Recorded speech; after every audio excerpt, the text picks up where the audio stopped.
1,40,00,000 ದೊಡ್ಡ train bus stand ಕಟ್ಟಕ್ಕೆ ಮಾಡ್ತಾ ಇದ್ದೀವಿ. ಸುಮಾರು 6 ಕೋಟಿ ರೂಪಾಯಿ ಬಸ್ ಸ್ಟ್ಯಾಂಡ್ ನಡೀತಾ ಇದೆ. ರವಿ ಅವರೇ ಕೂತ್ಕೋಪ್ಪ. ರವಿ ವೈ ಪಾಪ ನೀನು ಇವರದ್ದು ಪಿಲ್ಲರ್ ಕಬಡ್ಡಿ.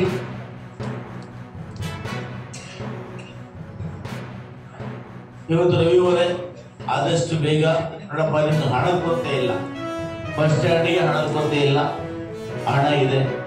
ನೀವು ಇನ್ನು 3 ತಿಂಗಳೊಳಗಾಗಿ ನಾವು ಬಸ್ ಸ್ಟ್ಯಾಂಡ್ ಅನ್ನು ಉದ್ಘಾಟನೆ ಮಾಡಬೇಕು, ನಿಮ್ಮ ಜವಾಬ್ದಾರಿ. ಅದೇ ರೀತಿಯ ಕೂಡ ಇವತ್ತು ಪಾರ್ಕ್ ಅಭಿವೃದ್ಧಿ ಮಾಡಲಿಕ್ಕೆ 3 ಕೋಟಿ ರೂಪಾಯಿಗಳನ್ನು ವಾಸ್ತಾ. ನಿನ್ನೆ ಯಾರೋ ಮಹಾನುಭಾವರೊಬ್ಬರು ಈ ಗೌರವಾದ ನ್ಯಾಯಾಧೀಶ ಕಂಪ್ಲೇಂಟ್ ಕೊಟ್ಟಿದ್ದಾರೆ, ಪಾರ್ಕ್ದೆಲ್ಲ ಮರಳು ಹೊಡೆದಾಗ ಕೊಟ್ಟು ಪಾರ್ಕೊಳ್ತಾ ಇದ್ದಾರೆ.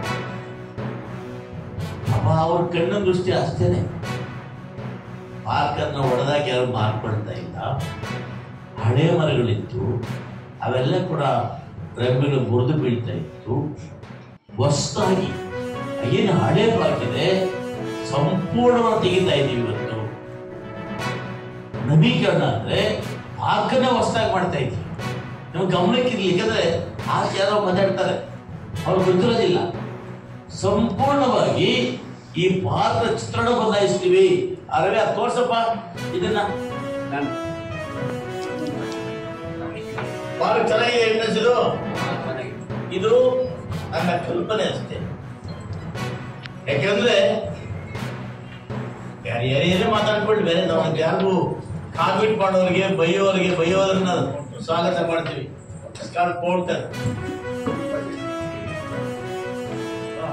ತೋರ್ಸಪ್ಪ ರವಿ,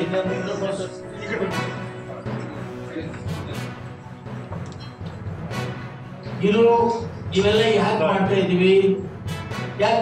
ಜನಕ್ಕೋಸ್ಕರ ಅಲ್ವಾ? ಯಾರು ಅರ್ಜಿ ಕೊಡೋದು ಹೋಗ್ಬಿಟ್ಟು ಮರ ಹೊಡೆದಾಗ್ತದೆ ಅಂತ ಏನು ಹೊರ ಮಾಡ್ಕೊಳ್ತೀವ? ಆ ಮರ ಎಲ್ಲ ಮಾಡಿದ್ರೆ ಅರ್ಥವ ಸಿಕ್ಕಲ್ಲ. ಕೆಲವು RSS ದುಷ್ಟಶಕ್ತಿಗಳು ಈ ಒಂದು ಕ್ಯಾಬಿನೆಟ್ ಇಶ್ಯೂ ತಗೊಂಡು ಜನರ ಮಧ್ಯೆ ತಪ್ಪಾಗಿ ಅರ್ಥೈಸೋದು ಬೇಡ ಅಂತ ನಾನು ಜನರಲ್ಲಿ ಮನವಿಯನ್ನು ಮಾಡ್ತೇನೆ. ಯಾಕಂದರೆ ಈ ಭೂಮಿಯಲ್ಲಿ ನಾವೆಲ್ಲ ಕೂಡ ಸ್ವಾತಂತ್ರ್ಯ ಹಿಂದಿನಿಂದ ಕೂಡ ಸ್ವಾತಂತ್ರ್ಯ ಬಂದ ನಂತರ ಕೂಡ ನಾವೆಲ್ಲ ಅಣ್ಣ ತಮ್ಮಂದರಾಗಿ ಜೀವನ ಮಾಡ್ತಾ ಇದ್ವಿ. ಇವತ್ತು ನಮ್ಮಲ್ಲಿ ಭಾರತ ದೇಶ ಒಂದು ಸೌಮ್ಯವಾಗಿರ್ತಕ್ಕಂಥ ಕೋಮು ಸೌಹಾರ್ದತೆಯನ್ನು ಮಾಡದೆ ಶಾಂತವಾಗಿರ್ತಕ್ಕಂಥ ದೇಶ ಭಾರತ ದೇಶ. ಈ ದೇಶದಲ್ಲಿ ನಾವೆಲ್ಲರೂ ಒಂದೇ. ಹಾಗಾಗಿ ಸ್ವಾತಂತ್ರ್ಯ ಬಂದಾಗ ಕೂಡ ನಾವೆಲ್ಲ ಒಟ್ಟಾಗಿದ್ದೇವೆ. ದಯಮಾಡಿ ಆ RSS ಮಾಡ್ತಕ್ಕಂಥ ಪ್ರಚೋದನೆಗಳಿಗೆ ದಯಮಾಡಿ ನಾವೆಲ್ಲ ಕೂಡ ಯಾರೂ ಕೂಡ ಪ್ರಚೋದಿತರಾಗಬೇಡಿ. ಕ್ಯಾಬಿನೆಟ್ ತೀರ್ಮಾನ ಸಹಜವಾದ ತೀರ್ಮಾನ. ಕಾನೂನಿನ ವ್ಯಾಪ್ತಿಯಲ್ಲಿ ಯಾವುದೇ ಸಂಘ ಸಮಾರಂಭಗಳನ್ನು ಮಾಡಬೇಕಾದಾಗ ಅನುಮತಿ ತಗೊಳ್ಳಿರ್ತಕ್ಕಂಥದ್ದು ಕಾನೂನಿನಲ್ಲಿ ಇದೆ. ಇದನ್ನು ತಪ್ಪಾಗಿ ಅರ್ಥೈಸ್ಕೊಳ್ಳೋದು ಬೇಡ ಅಂತೇಳಿ ನಾನು ಗೌರವಾನ್ವಿತ ಎಲ್ಲ ಹಿರಿಯರಲ್ಲಿ ಮುಖಂಡರಲ್ಲಿ ಯುವ ಶಕ್ತಿಯಲ್ಲಿ ಮನವಿಯನ್ನು ಮಾಡ್ತೇನೆ. ಧನ್ಯವಾದಗಳು.